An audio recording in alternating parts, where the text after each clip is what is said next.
walk the rest of the way from the place where we hid our speeder bikes, finally arriving in the city for Wait, I want to stop at that ice cream shop over there. Give me an ice cream cone. Okay, yes, we finally arrive in the city for the first time. Both of us are almost a little confused. It was like steampunk and cyberpunk had moved in together and had kids. Sort of just staring, taking it all in for a few seconds. Is there anything you wanted to buy? Anything you like to do in the city? Ice cream. Get some ice cream. Alright, I don't need to eat, but I can. And I enjoy it. Ice cream it is. We get ice cream. I get vanilla because I'm a robot. And vanilla's delicious. Dude, your insides are going to rust. Oh no, I can eat fine. I expel it. I walk up to the nice old lady who served them to us. She was very friendly to us. She thought you were particularly handsome. She couldn't really see me, I was too short. Kind of whispered to her, do you happen to know anything about the White Dragon Society? She goes, the what now? The White Dragon Society? Speak up! The White... Never mind. And let me just walk away. And I'm like, alright, you had a great first idea of what to do. And then I say in my DM voice, you wanted to get a pet. Do you want to get a bat, or a crow, or a raven? I figured those are the three best options. I would say a bat. I knew you would say that, which is why it says bat and all the things where it talks about your bat. Alright. Do you know where the bat store is? Let's just keep walking. Sir? And then I kind of like walk after some like poor guy. And I'm going to go ahead and roll myself a persuasion, which I got a 21.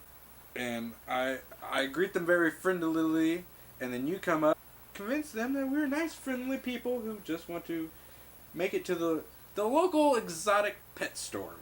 And did I say it was an old man or Olivia? It was an old man. And he pointed us, we went straight, and then he said right, and then left, and then left, and then left, which doesn't make sense, and then he said go straight twice, and then 2 rights, a back, for some reason, and... Oh dude, we're definitely getting and an 11. He seems like a nice guy. There seems to indeed be an exotic pet store. Let's go find it. Look around, you want to like sing a song or snap your finger or kind of like, or are you just walking solemnly, whistling. being your solemnly self? Alright, whistling. I am, like, keep looking back at, because, I'm all the rogues, so I'm kind of like looking back at you like, hey, we're supposed to look like we're separate. You're walking too close, and I'm shorter, so I have to like, walk faster so don't look like we're walking together and stuff, because I'm trying to not be suspicious, but you're all like in your human form and whistling and stuff. I can't walk in front of you because I'll just end up walking way too far in front of you. Yeah, exactly. Alright, and then we stumble upon the exotic pet store. On our way, also, we noticed tons of game stores, and people are even playing games set up on the streets. Some are old school and simple, and others are very high-tech and flashy. So almost like a sci-fi fantasy Las Vegas had crashed into the middle of a bustling market. They're playing like Go, the oldest game ever, and then right next to it, and then right next to it is the exotic pet store, and then right next to that is like pachinko machines. So it's literally right in between the duality. And we walk in, and it is like dark, dank, like almost black market exotic pet store. Good stuff. Exactly what we need. Mm-hmm. And we are immediately greeted by a strange gnome, which I certainly like. Hello! It's a pleasure. I'm Warwick. Welcome to the Chimera. Erwin shakes his hands, happy to meet another eccentric gnome. Is there anything in particular that you're looking for? The most exotic rare bat you got. Exotic? And the most rare. It seems a little redundant. But how is about this? We only have one breed of bat, but I'll give you the finest one of the lot. You find one that you like. Oh yes, that would make an excellent pet for a tiefling.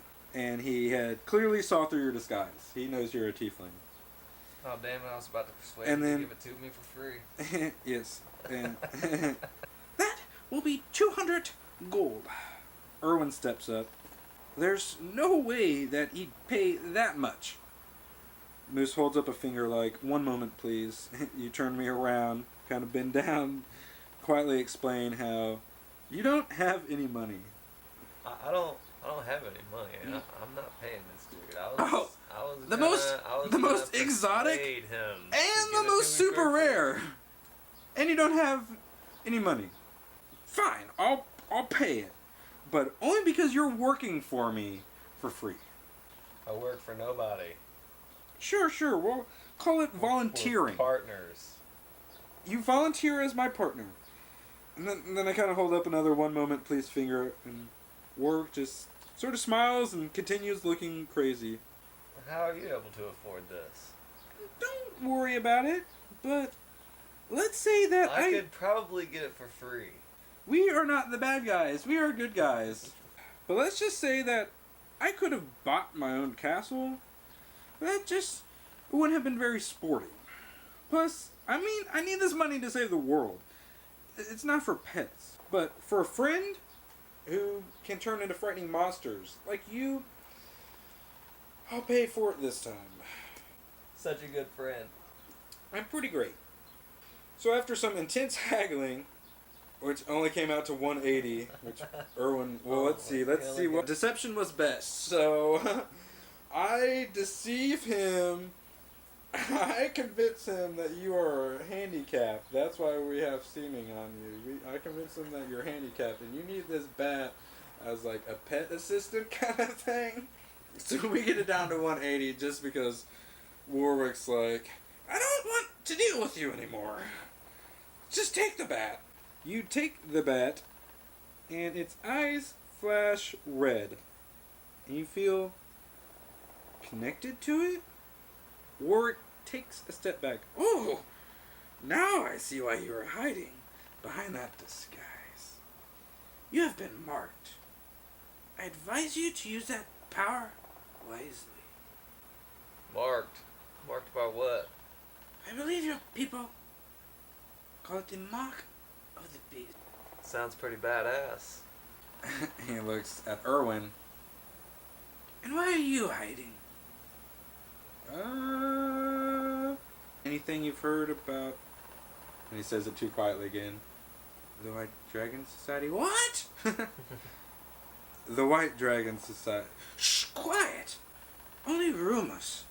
Nothing particularly helpful. Do you two plan to stop them or join them? You don't need to know. You just need to tell us where to find them. Well, I don't even know.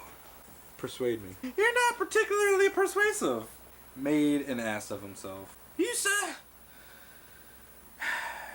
Maybe you should keep that disguise on.